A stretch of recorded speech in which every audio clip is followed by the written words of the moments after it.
Fala, meu povo, tudo bem com vocês? Bom, sejam bem-vindos a mais um Projeto 0800 e hoje esse projeto vai estar ligado aos dois últimos editais do IBGE que saíram agora há pouco tempo. Recebi vários e-mails, de colegas pedindo o mapa da mina para esse concurso do IBGE. Para quem não conhece o mapa da mina, a gente vai dar uma ideia um pouco aqui para vocês das aulas que a gente trabalha lá no Eu Vou Passar com esses assuntos. Mas pegar...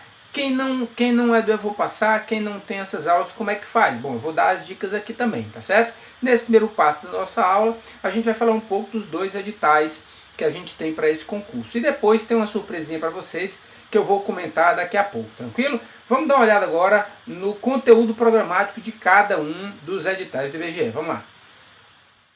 A tela para vocês já estão vendo concurso público edital número 2 de 2013. Esse é o primeiro comentário que a gente vai fazer, do concurso do IBGE, a banca é a Sesgran Rio, e para o cargo, até para vocês acompanharem aí, técnico em informações geográficas e estatísticas A1.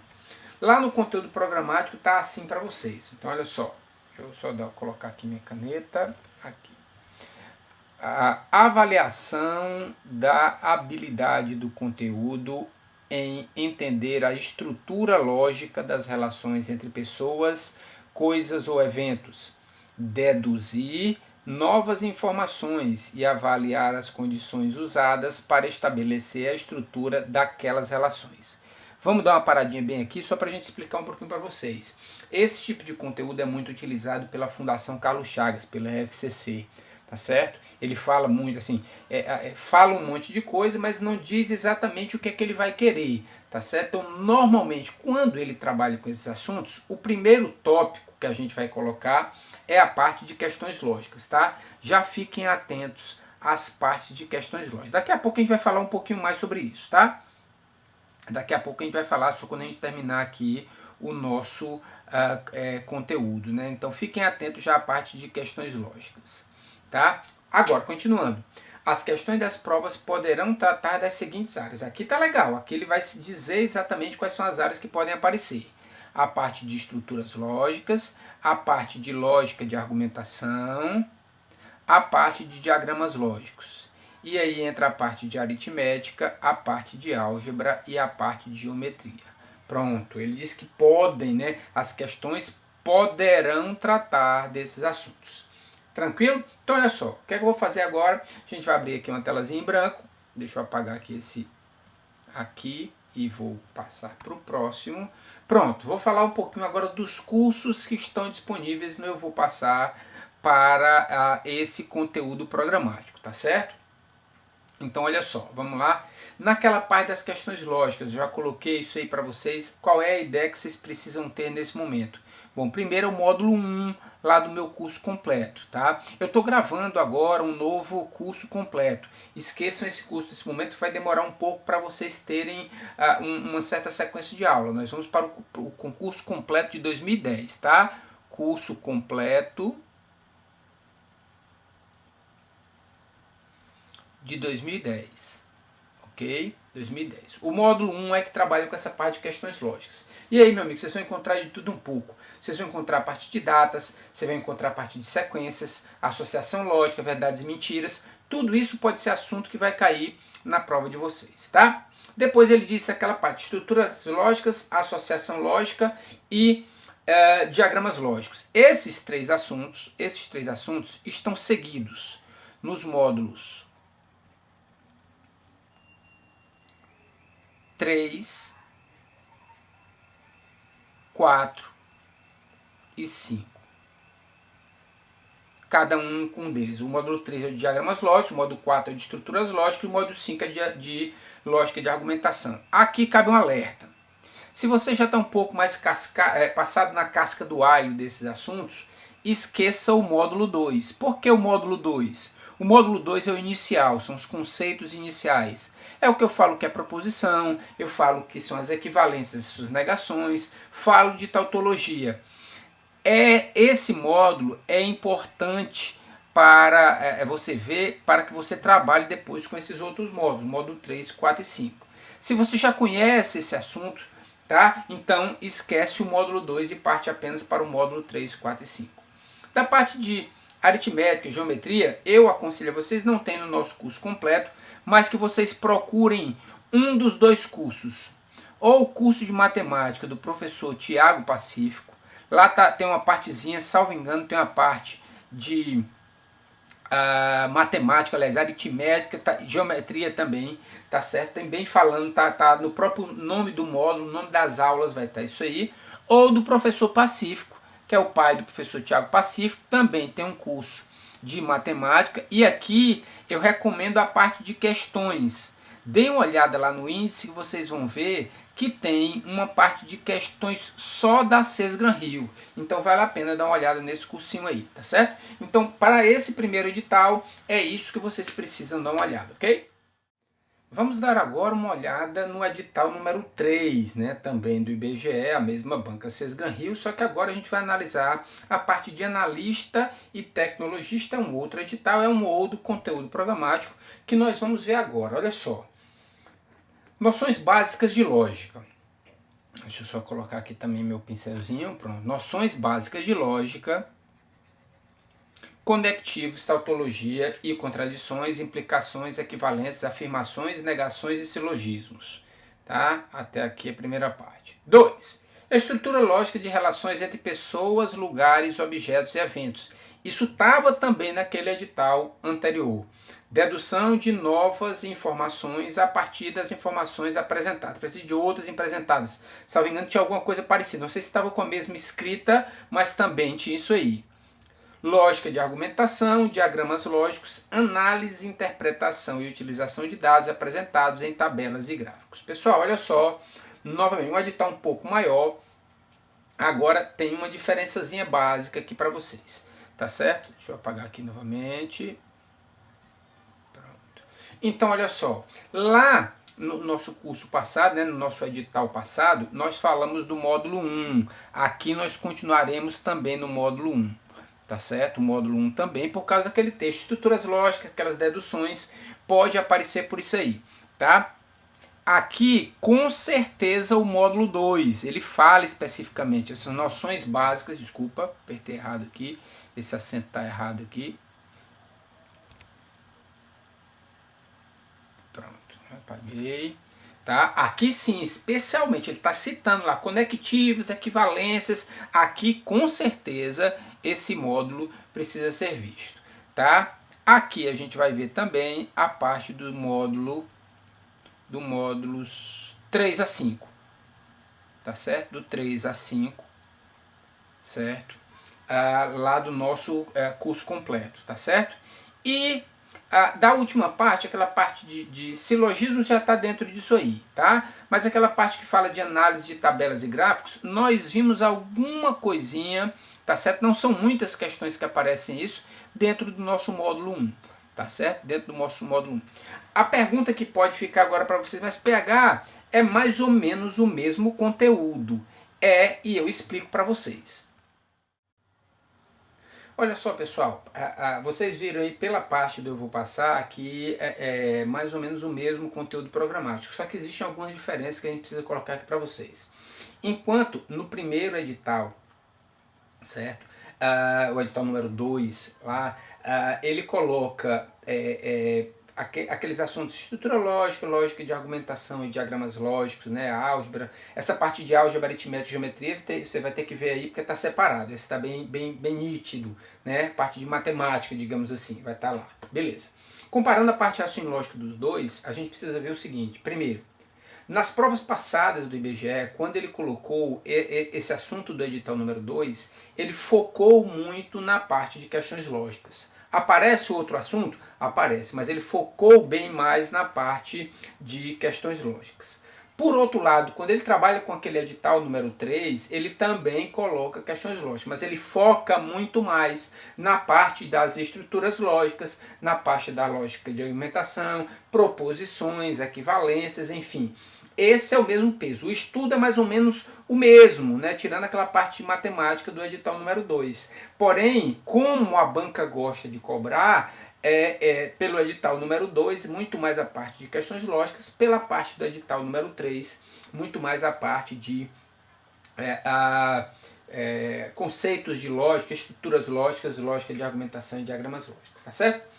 E aí, para finalizar essa aula, o mapa da mina é diferente aí para vocês, para aqueles que não são do Evo a Passar, é um adendo, né, um a mais que eu coloquei aí para vocês. Eu vou resolver algumas questões, certo, da Sesgran Rio, baseado nos dois editais, tá? Eu separei algumas questões relacionadas ao edital número 2, eu separei algumas questões relacionadas ao edital número 3, para que vocês tenham uma ideia de como é que ele vem cobrando, e não só em termos de aulas. Vamos ver em questões, vamos ver como é que a banca gosta de cobrar para cada um desses assuntos. Vamos lá. Pessoal, vamos analisar agora algumas questões relacionadas a esse edital aí, o edital de técnico, não é isso? Técnico. O edital número 2 que a gente começou a comentar, né? O primeiro edital que a gente começou a comentar, certo? O edital de técnico, não é isso? Então vamos lá, algumas questões para a gente. Está aí a primeira questão. A figura ilustra 5 cidades, P, Q, R, S e T, formando uma cruz. Passando, tá aí, eu deixei o mesmo desenho aí para vocês, já vou colocar aqui meu pincel, e ele diz que a cidade R está ao norte da cidade T. A cidade R está ao norte da cidade T. Então vamos pensar um pouquinho. A cidade R estando ao norte, T vai ter que estar aqui para baixo. E ao norte, ou seja, para cima, é a cidade R. Ele dá até um apoiozinho aqui para vocês, né? Para vocês terem ideia o que é o norte, o leste, enfim, o oeste e o sul. Então, se a cidade R está ao norte de T, ela deve estar nessa situação, tá certo? Um em cima do outro. E a cidade R está a leste de Q, tá certo? Então, Q tem que estar aqui, para que a leste eu tenha a cidade R. Legal, guarda isso aí. Ele diz que a cidade Q está a oeste de P. Então, P tem que estar aqui. E a oeste de P tem que estar quem? Q. Então, são duas coisas separadas aqui, tá? Pronto, beleza. Então, notem. Eu vou ter, digamos assim, na mesma linha, as 3 cidades. P, Q e R. Tá certo? P, Q e R. Sei também que ao norte estará T. Notem que nós temos aqui as 3 linhas já aqui, né? Aliás, as 3 cidades nessa linha, e por estar embaixo T, só quem poderá estar em cima vai ser quem? S. Olha aí, começamos as nossas deduções. Se T está aqui, eu tenho uma linha de 3 cidades, que essas cidades têm que ser P, Q e R, ainda não necessariamente nessa ordem, tá certo? Só sobrou uma cidade para S, e o S tem que estar aqui em cima. Então notem, por essa situação, certo? Eu poderia muito bem dizer que a cidade R poderia estar aqui, certo? Logo, Q estaria aqui, logo P estaria aqui, certo? Porém, existiu uma situação onde eu posso trocar de posição R e P que não fere as minhas situações. O T vai ficar meio que a nordeste, mas a gente vai pensar que só analisando onde S ficou e onde T ficou, já chegamos rapidamente ao nosso gabarito, onde o T está ao sul de S. O T está ao sul de S e essa é a nossa resposta. Tá certo? Então, por essa montagem, a nossa dedução lógica nos levou a crer que T estará ao sul de S. E olha só, pessoal, o que é legal nessa questão, sem qualquer conhecimento, é disso, sem qualquer, vamos dizer, conhecimento lógico, conhecimento de proposições conectivas que eu falo para vocês. Isso é mais do que nunca aquelas questões lógicas que eu falei para vocês no início da aula. É disso que eu estou falando para vocês.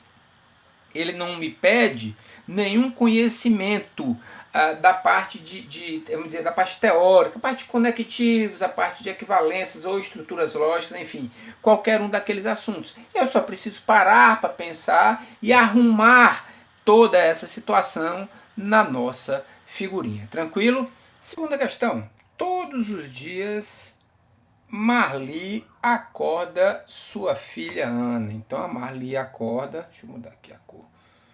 Vou voltar para o branquinho aqui mesmo. Pronto. A Marli acorda sua filha Ana. Paulo, o marido de Marli, nunca acorda depois de Ana. Então acorda antes de Ana. Joia? Cecília é irmã de Ana. Olha, desculpem, Célia é irmã de Ana. E sempre acorda antes de Paulo. Hoje, ao acordar, Marli notou que Paulo já estava de pé. Logo, Então, olha só. Vou pôr uma telazinha em branco aqui. Olha só, resumindo o que a questão nos disse. Ela diz primeiro que a Marli acorda a filha Ana. Se a gente botar numa ordem aqui, assim, digamos aqui, de quem acorda mais cedo e para cá acorda mais tarde, como a Marli acorda a filha Ana, então a Marli está aqui e a Ana mais para cá, não é isso? Pronto. Paulo, marido de Marli, acorda depois de Ana. Bom, se acorda depois... Aliás, nunca acorda depois de Ana. Então, ele pode acordar aqui, Paulo. E pode acordar aqui, Paulo. Correto? Como ele nunca acorda depois de Ana, sempre acorda antes, a gente não sabe se antes de Marli ou depois de Marli, numa dessas duas posições. Continuando. Célia é irmã de Ana e sempre acorda antes de Paulo. Então, antes de Paulo será ou aqui, Célia, ou aqui, Célia.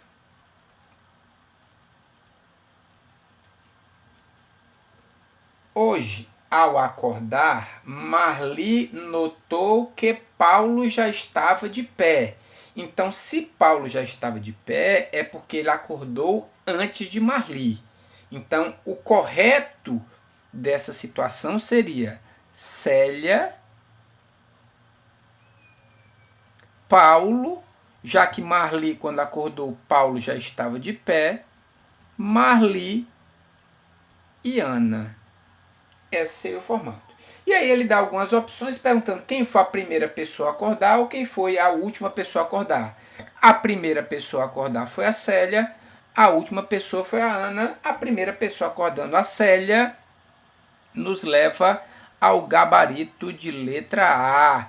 Mais uma questãozinha puramente lógica, puramente para colocar o cucuruto para pensar. Vamos seguindo, mais uma questão. X, Y e Z são três números diferentes escolhidos no conjunto 1, 2, 3, 4, 5, 6, 7, 8.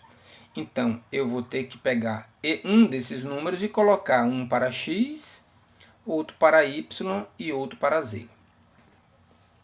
Os números que estão nos quadrados... Deixa eu até mudar a cor, que eu vou precisar agora botar uma corzinha diferente aqui, né? Vou vermelho. Os números que estão nos quadrados, aqui e aqui, são a soma dos dois números que estão nos círculos vizinhos. Então, se eu pegar o X e somar com o Y, tem que dar 4. Se eu pegar o Y e somar com o Z, tem que dar 8. Beleza. É correto afirmar que Z pode valer. Então vamos lá, vamos abrir novamente aqui uma telazinha em branco aqui. Pronto.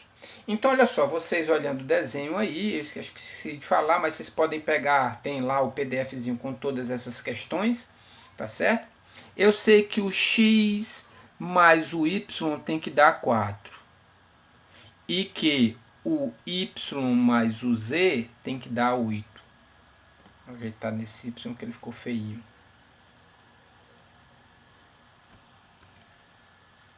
Pronto. Imaginando que dentre a minha sequência de números 1, 2, 3, 4, 5...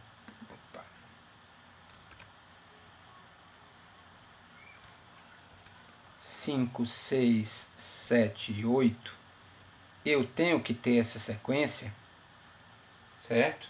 E imaginando que eu tenho que ter dois números diferentes que somado dê 4, aqui só podem acontecer duas situações. Ou eu terei 1 mais 3, que me dará 4, ou terei 3 mais 1, que também me dará 4. Mas pegar a ordem aí vai importar com certeza, porque um desses eu vou ter que vir para cá e substituir no lugar de y. Se eu imaginar que o y é igual a 3, eu trazendo para cá o 3, mas eu preciso encontrar um número que vai dar 8. Eu tenho que encontrar o 5. Se lá do lado de lá, né, do x mais y for o 3, o y for 3, para cá o z será 5. Por outro lado, se o y for igual a 1, eu trazendo para cá, eu preciso de um número que somado por 1 dê 8, vai ser o 7. Pode ter essas duas situações? Pode perfeitamente. Nada me impede de ter essas duas situações. Como a questão me pede quais são os números que podem ter para z, o z pode ser tanto 5, ou também pode ser o 7. Eu posso ter certeza de qual dos dois? Não posso. Não posso. Só pelas dicas que ele nos deu, não pode. E essa situação está descrita na letra C dessa questão. Ok? Mais uma. No diagrama abaixo, M, N, P, Q e R são números diferentes. Mesmo estilo, tá? Mesmo estilo de questão. Escolhidos dos números de 1 a 5. Tá aí nesse formato que vocês estão vendo um X, não é isso? Sabemos que em cada uma das diagonais a soma dos números é 8, conclui-se que R é igual a... Rapaz, questão extremamente lógica. Vamos colocar o nosso cucuruto para funcionar aqui. Tá certo? Vamos passar, olha só. Olha a dica que ele nos deu.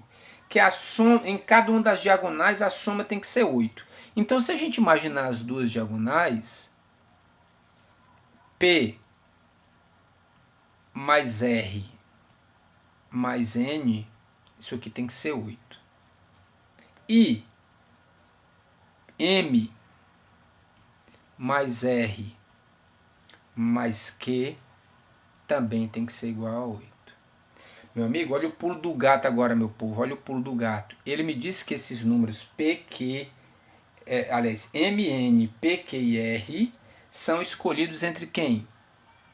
Entre 1, 2, 3, 4 e 5. Ou seja, cada um dos números, cada uma das letras vai assumir esses números. Então, se a gente imaginar que essas 5 letras aparecem, ou seja, que P mais Q mais R, desculpa, eu esqueci aqui o mais N e o mais M, pronto. Se cada uma das letras assumir um valor qualquer e eu não preciso saber esse valor, eu só sei que somados todos eles vai dar 15. 1 mais 2 mais 3 mais 4 mais 5. PH de que é que me adianta isso? Adianta aqui, ó. Vamos somar isso aqui, ó. Vamos somar. Eu tenho M mais N mais P mais R mais Q. Tem um outro R, não tem? Um outro R, ó, são dois R's aqui assim, ok? São dois R's. E somando isso tudo aqui, vai ter que dar 16. Olha o pulo do gato agora, meu povo. Quanto é que vale M mais N mais P mais R mais Q? Ora, PH, você já disse, é igual a 15. Bom, se isso tudo é igual a 15 e eu acrescentando o R tem que dar 16, eu concluo que o R é 16 menos 15, o R vai ser igual a 1, pessoal. Que questãozinha legal. Gabarito da questão, letra E, mais uma questão lógica para gente. Próxima questão que envolve só uma pitadinha de geometria que a gente precisa relembrar aqui para vocês. Olha só, uma pizza em formato circular, um círculo, uma circunferência, deve ser dividida em fatias iguais. Correspondentes a setores de 24 graus. Então, olha só, o pedacinho da pizza aqui tem que ter exatamente 24 graus. Dessa forma, a quantidade total de fatias obtidas será de... Ora, meu povo, a única coisa que a gente precisa relembrar aqui da parte de circunferência, da parte do círculo, é que uma circunferência tem 360 graus. Então, por exemplo, se eu pego esta circunferência de 360 graus e divido em duas partes, cada parte terá 180 graus. Que somados dão 360. Se eu pego uma circunferência e divido em 4 partes, cada partezinha dessa, 1, 2, 3 e 4, terá 90 graus. Joia! Como ele quer que cada um dos setores tenha, cada setor que ele falou, cada pedaço da pizza, não é isso que ele falou também? Né? Não, falou da pizza. Então, cada setor terá 24 graus. Para que eu saiba em quantos pedaços eu terei, eu vou pegar o 360 e dividir por 24 graus. Que era a mesma coisa que eu faria aqui, ó, 360 dividido por 180 me dará 2, são 2 pedaços. 360 dividido por 90 me dará o quê? 4 pedaços que foi dividido essa pizza da gente. Se eu dividir aqui 360 por 24, vai dar 336 dividido por 24, vai dar 1, sobra 12. 120 por 24 vai me dar 15, resto 0. Logo, essa minha pizza terá 20, aliás, não, desculpem, terá 15 pedaços e cada um desses pedaços terá 24 graus. Opa, pronto, 24 graus, que é o que aparece exatamente na nossa letra D. Ok? Vamos continuar? Mais um aí pra gente. Olha só, em uma rua há 10 casas do lado direito. 10 casas do lado direito e outras 10 do lado esquerdo. Todas as casas são numeradas de tal forma que de um lado da rua ficam as de número par e do lado oposto as de número ímpar. Legal. Em ambos os lados, a numeração das casas segue uma ordem crescente ou decrescente, dependendo do sentido em que o observador caminha. Não há grandes diferenças entre os números de casas das casas adjacentes e nem entre os números daquelas que ficam frente a frente. Legal. Vamos dizer que uma do lado é a 72, ele vai falar daqui a pouco em alguns números, falou não 76, eu posso ter 78, do outro lado da rua eu posso ter uma 79, posso ter um 81, são números próximos, tá? Joia. Um agente censitário encontra-se nessa rua, na porta da casa de número 76, ou seja, na rua par, né, do lado da rua, que são as casas com número par. Sem mudar de lado, ele segue em um sentido, ele não mudou, ele só continuou, ou seja, ele continuou na rua com os números pares, ok? Aí ele continua. Em poucos segundos, percebe que está diante da porta de número 72, ou seja, está decrescendo, tá certo? Decrescendo. Pretendendo entrevistar o morador da casa de número 183, o mais provável é que ele precise fazer o quê? Ora, vamos ver aqui rapidinho. Questão bem tranquila para a gente, questão bem tranquila. Olha só. Apagar rapidamente aqui. Eu tenho duas ruas e aqui vamos estipular tranquilamente, ó. Digamos que a rua de cá é a rua par, sem problema nenhum. Na de cá, a ímpar. E digamos que os números estão crescendo nesse sentido, sem problema nenhum. Sem problema nenhum. Podemos colocar isso. Se você quiser inverter, essa situação não vai mudar. O que vai importar é a tua interpretação, tá certo? Nós vamos ter que nos pautar no que diz a questão. Ele estava de número 76 e voltou, né, para 72. Ou seja, o nosso agente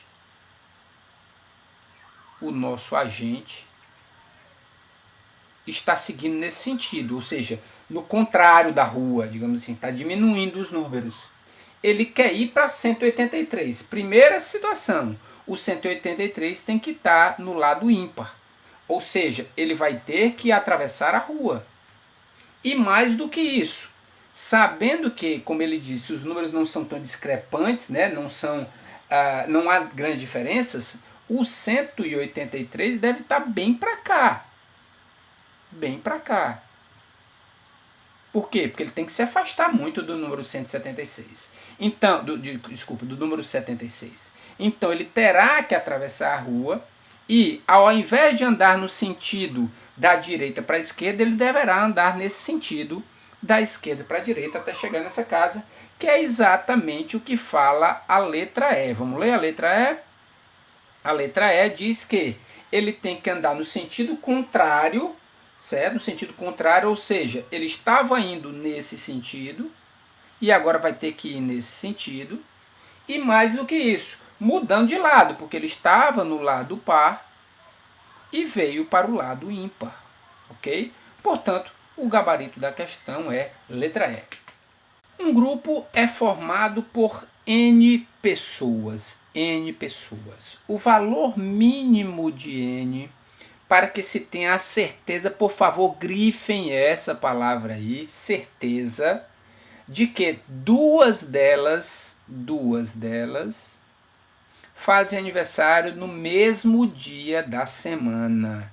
Meu povo, essa questão, né, o assunto dessa questão é o que nós chamamos de princípio da casa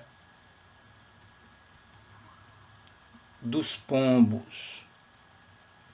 Princípio da casa dos pombos, que o PH gosta de chamar carinhosamente do princípio do azarado. Por que que eu pedi para vocês grifarem a palavra certeza? Porque ela é o mote do princípio do azarado. A palavra certeza, a palavra garantia, certo? Isso tudo nos remete ao princípio da casa dos pombos, ao princípio do azarado, tá certo? Então, por que princípio do azarado? Vamos imaginar aqui, olha só. Ele quer que duas pessoas façam aniversário no mesmo dia da semana. Bom, nós temos domingo, segunda, terça, quarta, quinta, sexta e sábado. Como ele quer que duas pessoas façam no mesmo dia, eu poderia muito bem escolher duas pessoas, pronto, uma, duas, acabou se pegar. Pronto, aí duas pessoas fazem no mesmo dia da semana, tranquilo. Aí é que vem a perguntinha que eu faço para vocês. Quaisquer duas pessoas, eu posso armar de qualquer jeito uma situação em que, colocando apenas duas pessoas, elas vão fazer aniversário no mesmo dia? Não. Eu posso ter uma que faça na quarta e outra na sexta. Eu posso fazer uma na segunda e outra na terça. E várias combinações que eu posso fazer. Eu preciso encontrar um número que me dê a certeza. É isso que eu quero, que você tenha a certeza. E aqui é que entra o azarado. Olha o azarado como é que ele vai fazer. Como ele quer duas pessoas que façam aniversário no mesmo dia da semana, o azarado vai olhar para uma pessoa: meu amigo, você faz aniversário que dia? No domingo. E você? Segunda. E você? Terça. E outro? Quarta, quinta, sexta, sábado. Ou seja, ele pegou um de cada para cada dia da semana. Que bicho azarado, né? Isso, que bicho azarado. Agora, na hora que ele completar esse ciclo de uma pessoa em cada dia da semana, o próximo eu garanto, eu tenho a certeza de que o próximo será, eu terei 2 fazendo aniversário no mesmo dia da semana. Não importa o dia, deixa eu ajeitar esse 1 aqui que ele está bem feinho, tá? Mas não vai me importar o dia, o que vai me garantir aqui é o próximo que eu colocar, não importa se é domingo, terça, sábado, não vai importar. Eu vou garantir, eu vou ter a certeza de que terá 2 em cada dia. Portanto, o número correto seria 7 mais 1. Eu teria que ter 8 pessoas para garantir que 2 fazem no mesmo dia da semana. Letra B, o gabarito dessa questão. Admita como verdadeiras as seguintes declarações. Todo matemático sabe física, há médicos que não sabem física. Nós estamos trabalhando aqui com 2 assuntos, né? Eu gosto sempre de citar esses 2 assuntos. A parte dos diagramas lógicos, envolvendo todo, algum, nenhum, e também a parte de lógica de argumentação, que é juntar esses diagramas, não é isso? Lógica de argumentação. Com base nessas declarações, é correto concluir que olha só, vamos aqui. Pessoal, primeiro, vamos trabalhar com os diagramas lógicos. Nós vamos desenhar, nós vamos fazer alguns diagramas baseado no que o texto nos fala, em cada uma das declarações. O primeiro texto, a declaração número 1, me diz que todo matemático sabe física. Então, olha só, para o todo eu tenho que fazer este diagrama, onde no conjunto de dentro eu vou ter os matemáticos e no conjunto de fora as pessoas que sabem física. Muito cuidado com isso, tá? Daqui a pouco eu falo um pouquinho mais sobre isso. Há médicos que não sabem física. Pessoal, você no lugar desse a gente vai colocar o algum, certo? O algum. Há médicos que sabem física, que não sabem, é a mesma coisa que alguns médicos não sabem física. Então, muito cuidado. Para quem já estudou essa parte dos diagramas lógicos, sabe que esta declaração, esse desenho que eu estou fazendo, também nos serve para o algum, certo? Médicos, MD, sabem física. O que nós vamos nos tocar agora é aqui, é nesse espaço, ou seja, eu sei que existem médicos que não sabem física, eu não posso garantir que existem médicos que sabem física, mas o diagrama é esse, ok? Ficamos atentos agora. Qual é a ideia agora? A ideia agora é juntar esses 2 diagramas em um só, analisando depois, dentre as alternativas, qual que vai dar certo. Então, olha só, na hora que eu junto, eu posso ter muito bem esse diagrama, ó. Os médicos, aqueles médicozinhos aqui, ó, aqueles médicos, as pessoas que sabem física, e os matemáticos podem estar aqui, ó, os matemáticos. Eu posso também ter um outro diagrama, e isso não vai ter problema nenhum, vou até aumentar aqui o tamanho da minha conclusão, vou trazer mais para cá. Eu posso ter também um outro diagrama aqui para os médicos. Eu posso ter aqui o sabem física. E eu posso ter o matemático aqui, ó, sem problema nenhum, tá? Notem que o que vai importar, o que eu vou olhar agora é com base nesses rapazinhos, esses asteriscos que eu coloquei. Que é exatamente o que está descrito na letra A. Vamos ver. A letra A me diz que há médicos que não são matemáticos. Exatamente. Esses 2 rapazes aqui que não sabem física e esses aqui que não sabem física também não são matemáticos. Serviu nas 2 conclusões. Se serviu nas 2 conclusões, essa é a nossa resposta. Tá? Só para comentar um pouco mais, será que eu posso dizer que existem médicos que são matemáticos? Eu não posso garantir isso. Eu não posso garantir porque eu não sei se essa bolotinha aqui realmente existe, ou seja, de médicos que sabem física. Eu não posso garantir isso, tá certo? Eu não posso ter essa garantia de que existem médicos que sabem física. Aliás, que são matemáticos. Médicos que sabem física também não, foi aquela primeira conclusão que a gente já colocou. A letra D e a letra E você já esquece a situação. Por quê? Porque ele está falando de físicos, lógico, é pegadinha do ser mal, e não de pessoas que sabem física. Não quer dizer que a pessoa sabe física que ela será físico, tá certo? Então aí é uma pegadinha que ele fez para tentar confundir vocês. Portanto, com relação a essa questão de diagramas lógicos e lógica de argumentação, o gabarito é letra A. E aí, meu povo, gostaram aí do comentário das questões? Pois é, para quem está trabalhando com aquele edital de número 2, é mais ou menos a cara que nós vamos ver.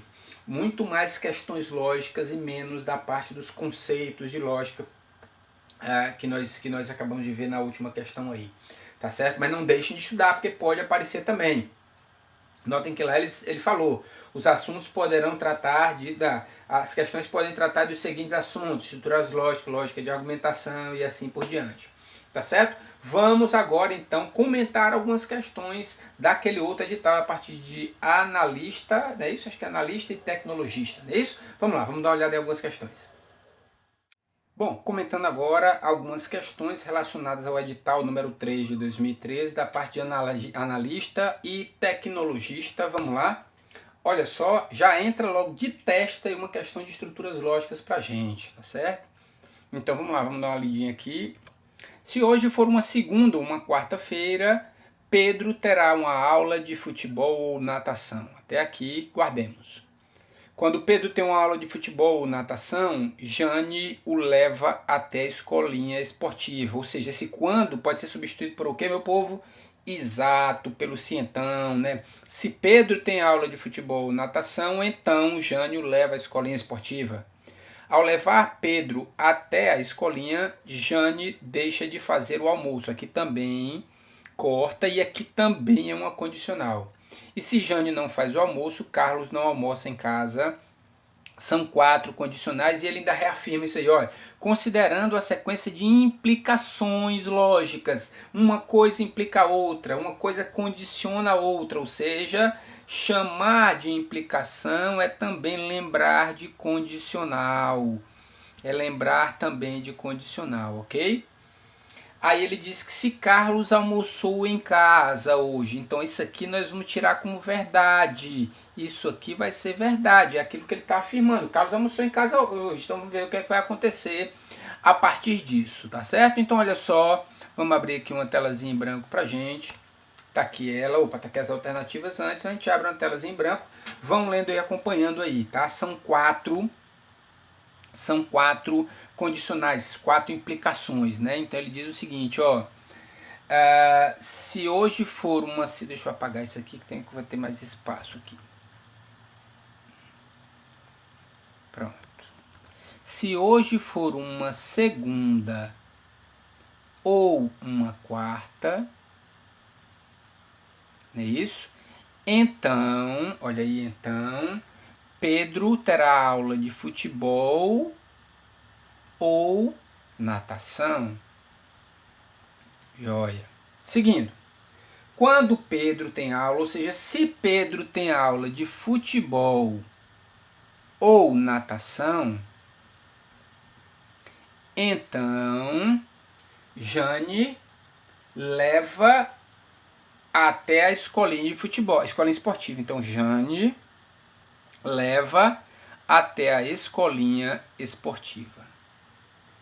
Ao levar Pedro até a escolinha, ou seja, se Jane leva Pedro à escolinha esportiva, então Jane não, vamos colocar esse nãozinho aqui, Jane não faz o almoço. Pronto, certo? Sempre coloca o nãozinho aí na história, ó.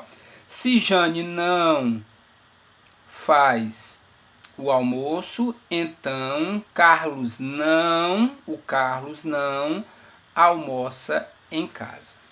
Pronto, lindo e maravilhoso as nossas declarações, as nossas premissas. Ele não disse exatamente o que é, mas a gente entende isso aí como premissa, porque todas elas serão verdadeiras, tá certo? Então olha só, ele afirma que Carlos almoçou em casa, ou seja, o CAC aqui tem que ser verdadeiro. Com base nisso, nós vamos descobrir algumas coisas. Bom, Se o CAC é verdadeiro, essa negação vai ser falso. E aí eu preciso lembrar o seguinte, que em uma condicional, se a segunda parte for falsa, é porque a primeira obrigatoriamente deve ser falsa. Logo, JFA é verdadeiro, né? A Jane fez o almoço, tá? Substituindo em cima, agora é o puxa-cordinha, ó. É o puxa-cordinha, eu sei que aqui é falso. Se aqui é falso, mesma regra.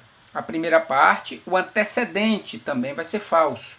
Ou seja, a Jane não levou o Pedro na escolinha esportiva, né? Isso, a escolinha esportiva como tá. Pronto. Continuando, se essa segunda parte a gente traz para cá no puxa cordinha, eu sei que o quê? Se a segunda parte é falsa, é porque a primeira também vai ser falsa. Então isso tudo aqui vai ser falso. Notem que nós temos um ou. Nós temos um ou. E para o ou ser falso, o que é que precisa acontecer, meu povo? Ambas têm que serem falsas. Então nem teve futebol, nem teve natação. Por último, como essa parte toda aqui é falsa, a primeira parte também é falsa. E como novamente eu tenho um ou, e para que ele seja falso, ambas devem ser falsas, então nem é segunda, nem é quarta. Olha só, foi só desenrolando tudo, né? O puxa-cordinha. Eu pego um e descubro outro, pego um e descubro outro, e vou descobrindo todas as minhas proposições. Tá certo? De todas elas, a única que encaixa perfeitamente é a alternativa B, é a letra B. Vamos ler? A letra B encaixa perfeitamente. Ele diz que o Pedro não teve aula de natação? Não teve aula de natação realmente.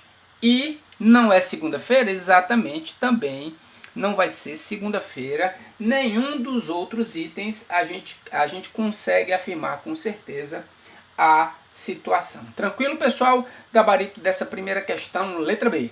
Próxima questão, João, Marcelo e Carlos são 3 amigos. Deixa eu até voltar a minha cozinha, que eu acho que ainda está de vermelho aqui. O meu branquinho, pronto. São 3 amigos. Um deles é médico, o outro é engenheiro e o terceiro é advogado. Então, um para cada um. Sabe-se, no entanto, que apenas uma das seguintes afirmações é verdadeira, meu povo, questão de verdades e mentiras, certo? Ele vai me dar 3 afirmações. A1, João é médico. A2, Marcelo não é advogado. E A3, Carlos não é médico. E dessas 3, apenas uma delas vai ser verdadeira. Vamos seguir. Quais são, respectivamente, as profissões de João, Marcelo e Carlos? É isso que a gente vai ter que descobrir. Olha só, pessoal. A ideia de uma questão de verdades e mentiras, meu povo, nada mais é do que um teste de hipóteses, um teste de possibilidades. Não entendi, PH? Traduz um pouquinho mais, traduz. Olha só, eu tenho 3 afirmações, A1, A2 e A3. Existem 3 possibilidades, 3 hipóteses para que eu tenha o resultado dessa questão. Quais são essas hipóteses? Bom, se apenas uma é verdadeira, eu vou testar na hipótese 1, sabendo se a primeira é verdadeira e as outras 2 devem ser obrigatoriamente falsas. Se eu conseguir isso, a hipótese 1 é a correta. Se não, eu vou testar agora, sabendo se a segunda, a A2, é verdadeira. E por último, eu vou testar a A3 verdadeira. Uma dessas hipóteses tem que estar correto. Tem que estar correto, tá certo? Nós vamos encontrar inconsistências. E o que é uma inconsistência? São informações batidas, encontradas. São informações que vão gerar inconsistências. São questões que são situações que vão dar problema. Você vai encontrar 2 pessoas com o mesmo cargo, ou uma pessoa com 2 cargos, enfim, algo que não vai fechar corretamente para a nossa questão. Vamos ler cada um dos itens, olha só. Analisando a hipótese 1, a primeira será verdadeira. Então ele diz que João é médico. Então eu já vou botar aqui, ó, João, médico. A segunda declaração tem que ser falsa. Portanto, Marcelo não é advogado e eu estou imaginando isso falso. Logo, o Marcelo deve ser advogado. Joia, está se encaixando. A terceira tem que ser falsa também. Lembre-se que eu só tenho uma verdadeira. Tá certo? Ele diz que Carlos não é médico. Como isso é falso, Carlos é médico. Opa! Gerou uma inconsistência. Olha o que eu falei para vocês. Eu tenho 2 médicos. Isso não pode acontecer. Se isso não pode acontecer, essa primeira hipótese está furada. Ela não pode acontecer. Por quê? Porque para que seja uma hipótese, uma possibilidade correta, eu tenho que ter um cargo, né, uma profissão para cada um. Como eu encontrei aqui 2 médicos e logo nenhum engenheiro, essa hipótese está furada. Tranquilo, pessoal? Vamos testar agora a hipótese 2. A hipótese 2, e aí eu já vou dar a dica a vocês, não importa a ordem por onde eu comece, certo? Eu vou começar, por exemplo, aqui pela A3, ó. A A3, que é falsa, me diz que Carlos não é médico. Para ser falso, o Carlos tem que ser médico. Não tem problema, posso começar por aí. Depois, a A2, que é verdadeira, ele me diz que o Marcelo não é advogado. Bom, se o Marcelo não é advogado, para isso ser verdadeiro, ele só pode ser engenheiro. Tá certo? Ele sendo engenheiro, Marcelo não é advogado, é verdadeiro. E por último diz que isso aí vai ser falso, João é médico. Opa, João, médico já tem, que é Carlos. Já tem também engenheiro. Então se o João for advogado, eu garanto que ele não vai ser médico. Pronto. Aqui se encaixou, não deu problema nenhum. Vamos ler novamente, comparando aqui com a hipótese 2. João é médico? Falso. João é advogado. Marcelo não é advogado? Verdadeiro. Marcelo é engenheiro. Carlos não é médico? Falso. Isso aqui é falso. Portanto, uma verdadeira, 2 falsas. Essa hipótese 2 está ok. Para finalizar, vamos tentar a hipótese 3, só por desencargo de consciência. Tá? Ele me diz que o Marcelo não é advogado, é falso. Logo, o Marcelo tem que ser advogado. Ok. Ele me diz que Carlos não é médico, é verdadeiro. Logo, se o Carlos não é médico, ele e o Marcelo é advogado, sobrou o engenheiro para o Carlos. E por último me diz que o João é médico, isso é falso, isso é mentira, ou seja, João não é médico. Complicou, porque vai faltar a profissão para o João. Se ele não pode ser médico e eu já coloquei um engenheiro e já coloquei um advogado, faltou profissão para o João, portanto gerou uma inconsistência e essa hipótese 3 também não poderá ser. Então a única possível vai ser a hipótese 2, onde eu tenho pela ordem João advogado, Marcelo engenheiro e Carlos médico. Eu encontro nessa opção a letra A.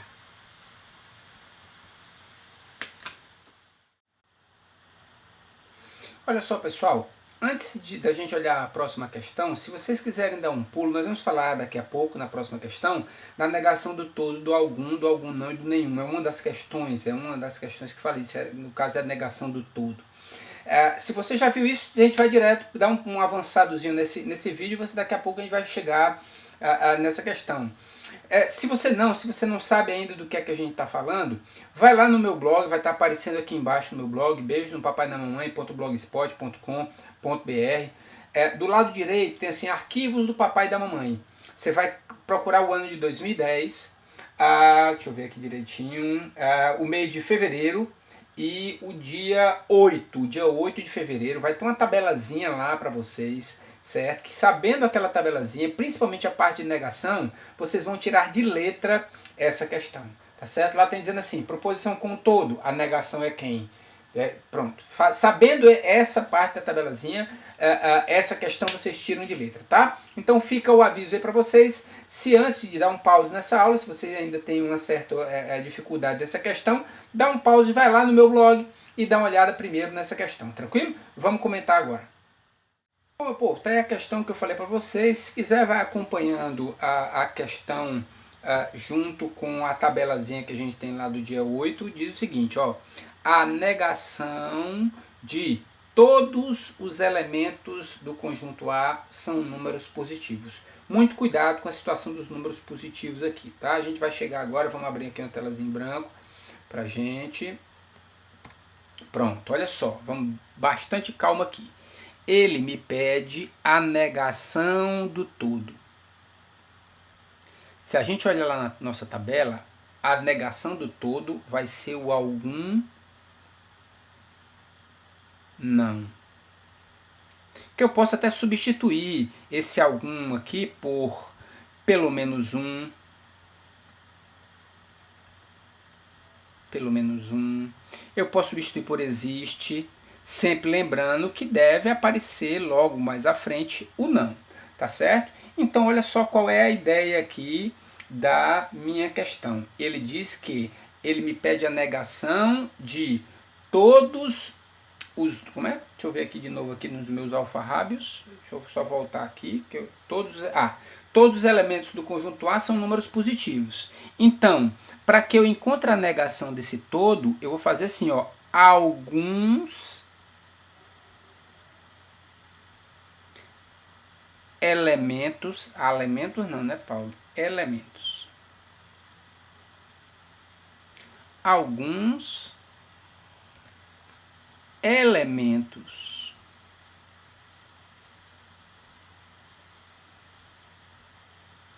do conjunto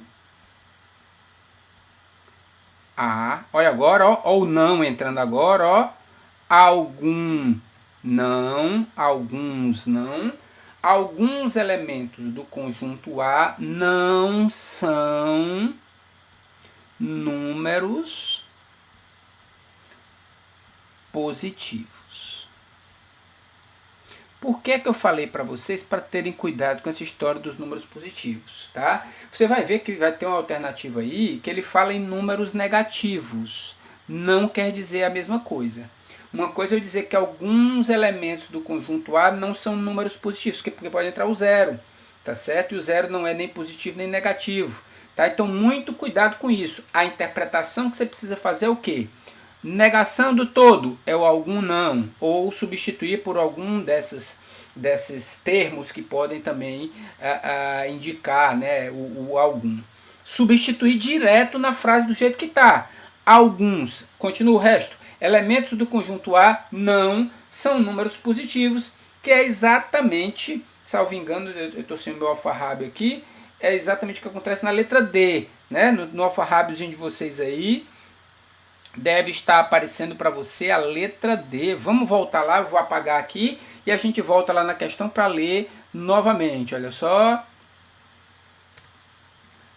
Pelo menos um, ó, pelo menos um, o algum dos elementos do conjunto A não é um número positivo. Ó, olha logo a C aqui, pelo menos um dos elementos do conjunto A é um número negativo. Eu não posso concluir isso.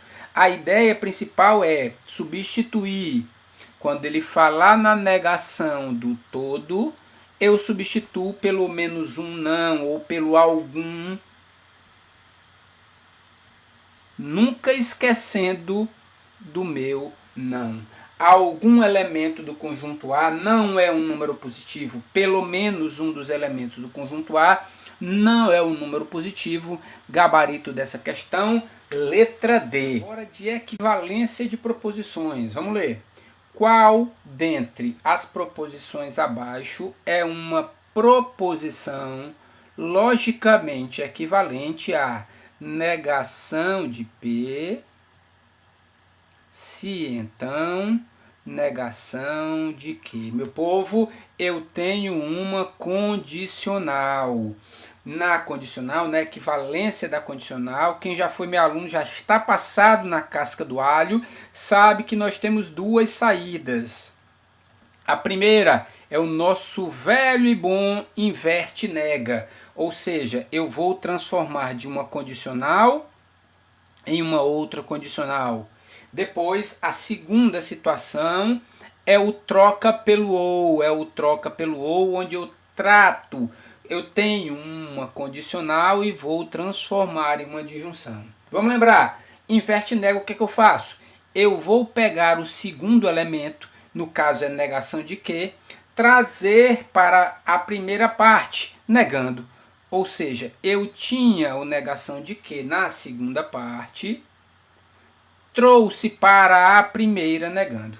Como eu já tinha negação de que, ficou o que?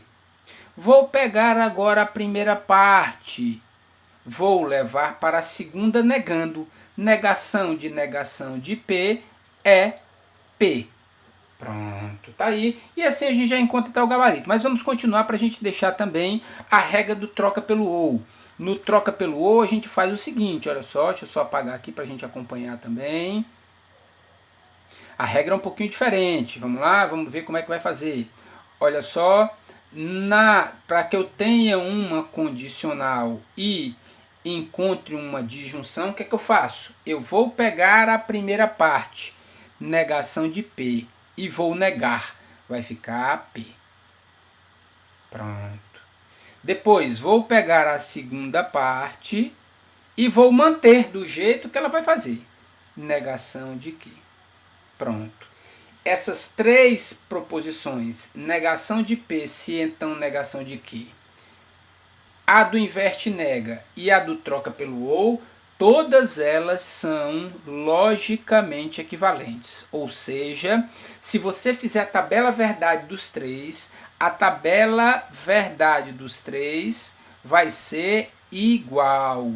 Isso é o conceito de proposições equivalentes, quando sua tabela verdade vai ser igual. No nosso caso, eu só precisei fazer essa nossa regrazinha, que aí encaixa perfeitamente no gabarito da questão, letra D. Mas PH, e se por acaso eu não lembrar dessas regras? Ou eu não conseguir aplicar nenhuma dessas regras? Ou a da negação ou da equivalência que eu estudei com você nos seus cursos, o que é que eu faço? Vamos atacar no nosso plano B. Sempre guarde isso na manga, guardado aqui. Bom, primeiro, se eu me lembrar das regras, eu vou utilizar, tá certo? Seja o inverte-nega, o troca pelo ou, as regras da negação, enfim, aquele é o nosso plano A. Não lembrei, na hora da prova, ixi, não estou vendo nenhuma saída para isso. Eu corro para o plano B. Quem é o plano B? Tabela verdade. É a tabela verdade, meu povo, não tem por onde correr.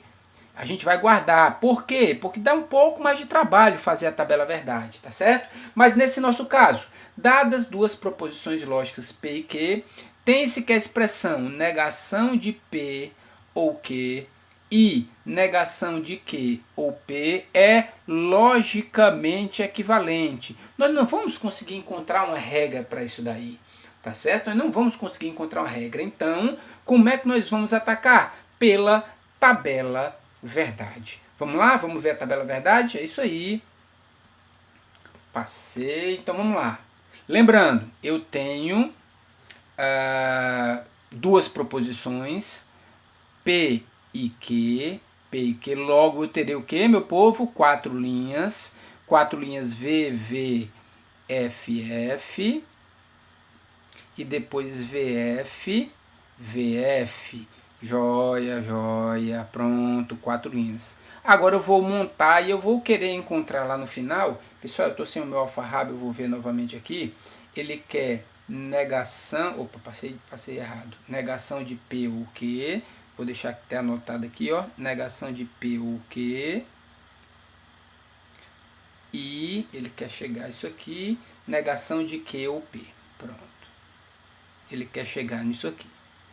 Então vamos lá, vamos devagar. Eu tenho negação de P e tenho negação de Q. Então eu vou abrir uma colunazinha aqui, ó. Negação de P, vai ficar como, meu povo? Repete aí comigo. F, F, V, V. Legal, PH. E a negação de Q vai ser o quê? Vai ser FV, FV. Pronto, beleza. Tranquilidade total. Agora, primeira parte. Vou fazer essa primeira parte aqui, ó. Negação de P ou Q. Vou fazer isso aqui, né?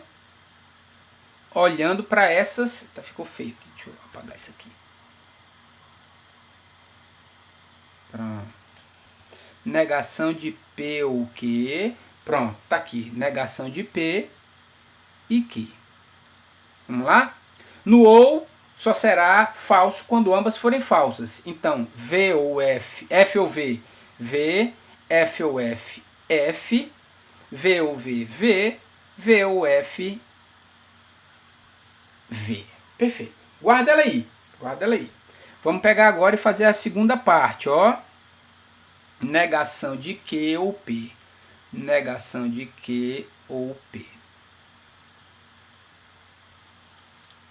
Negação de Q ou P. Mesma regra, né? Mesma regra no ou só será falso quando ambas forem falsas. Então, ó, F ou V, V. V ou V, V. F ou F, F. V ou F, V. Beleza. Agora eu vou juntar essas duas colunas, né? Essa daqui e essa daqui. Eu vou chamar essa aqui de 1 e essa aqui de 2, tá? Só para a gente não ter que escrever tudo de novo. E vou juntá-la com o conectivo I, tá certo? Lembrando que no I só será verdadeiro quando ambas forem verdadeiras, senão será falso. Ó, V e V, V. V e V, V. F e V, F. F e V, F. Meu povo, se atenta agora com o cucuruto. Liga o cucuruto aí de vocês. Olha com gosto, com carinho e com afeto para esta tabela verdade. De quem vocês se lembram? Lembram da bicondicional. É ou não é? É a bicondicional, meu povo. Bicondicional. Tá lá na tabelazinha verdade de vocês. É dessa forma. Vamos lembrar do mantra? Só será verdadeiro quando os valores lógicos forem iguais. É exatamente, ó. VV, VV, FF. Tá certo? Que é exatamente o que está mostrando aí na alternativa A. Né? Alternativa A é o gabarito dessa questão. Então, ou seja, guarda essa informação. Na dúvida, joga para a tabela verdade. Né? Na dúvida da questão de equivalência lógica, joga na tabela verdade o nosso plano B. Tranquilo? Gabarito dessa questão, letra A. É isso aí, meu povo, espero que vocês tenham gostado nesse nosso mapa da mina diferente, né? Tanto comentando os editais das provas que vão ter do IBGE, quanto também mostrando um pouco das questões, dando uma visão geral para vocês. Fica a última dica aqui para vocês. Não importa para onde você está estudando, tá? Para quem assistiu essa videoaula só a primeira parte, eu vou só fazer para o edital número 2, eu só vou fazer do técnico. Assiste também a outra parte e vice-versa. Por quê? Porque assuntos são mais importantes um no outro. Por exemplo, a parte lógica é bem mais importante no edital número 2, o edital número 3 nem tão forte, mas apareceu uma questão de verdades e mentiras, tá certo? Do mesmo modo que no edital número 3 nós falamos de equivalência, nós falamos da negação do todo, nós falamos de estrutura lógica, tá certo? Que são temas que caem também no edital número 2. Cai menos, mas não deixa de aparecer. Então, o estudo geral dessa aula é bem importante. Sigam todos esses conselhos do PH que eu tenho certeza que vocês vão se dar muito bem na prova. Tranquilo? Pessoal, fico por aqui. Espero que vocês tenham gostado todo desse mapa da mina diferente para vocês. E a qualquer hora eu estou voltando por aqui. Um beijo no papai e na mamãe para vocês.